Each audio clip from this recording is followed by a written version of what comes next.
2026 সালের ফেব্রুয়ারি মাসে জাতীয় সংসদ নির্বাচন, এমনটাই ঘোষণা করলেন প্রধান উপদেষ্টা ডক্টর মোহাম্মদ ইউনূস। গত 5 আগস্ট মঙ্গলবার জাতির উদ্দেশ্যে দেওয়া এক গুরুত্বপূর্ণ ভাষণে তিনি এই ঘোষণা দেন। ভাষণের শুরুতেই তিনি গভীর শ্রদ্ধার সঙ্গে স্মরণ করেন জুলাই শহীদদের, যারা প্রাণ দিয়েছেন, আহত হয়েছেন, কেউ চিরতরে দৃষ্টিশক্তি হারিয়েছেন। তাদের সকলের প্রতি জাতির পক্ষ থেকে কৃতজ্ঞতা জানান প্রধান উপদেষ্টা। তিনি বলেন, আজ 5 আগস্ট জুলাই গণ অভ্যুত্থান দিবস।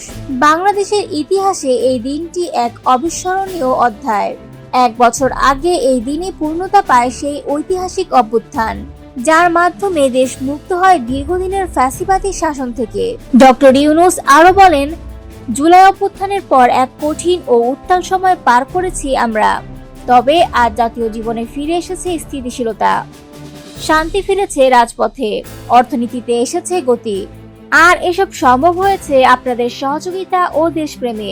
ভবিষ্যৎ নির্বাচন প্রসঙ্গে তিনি বলেন, আমি অন্তর্বর্তী সরকারের পক্ষ থেকে প্রধান নির্বাচন কমিশনারের কাছে চিঠি পাঠাবো, যাতে তিনি আগাম প্রস্তুতি নিতে পারেন। আমাদের ইচ্ছা আগামী রমজানের আগেই 2026 সালের ফেব্রুয়ারি মাসে জাতীয় সংসদ নির্বাচনের আয়োজন করা হোক। তিনি আশাবাদ ব্যক্ত করেন, আগামী নির্বাচন হবে সবার অংশগ্রহণে সুষ্ঠু ও নিরপেক্ষভাবে।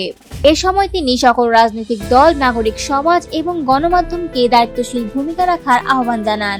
শেষে প্রধান উপদেষ্টা বলেন, এই দেশ আমাদের সবার, দায়িত্ব নিয়েই সামনে এগোতে হবে। ইতিহাসের পট পরিবর্তনের এই সন্ধিক্ষণে আমাদের প্রত্যেকের করণীয় রয়েছে। চলুন একসঙ্গে গড়ে তুলি একটি গণতান্ত্রিক, উন্নত ও সমৃদ্ধ বাংলাদেশ।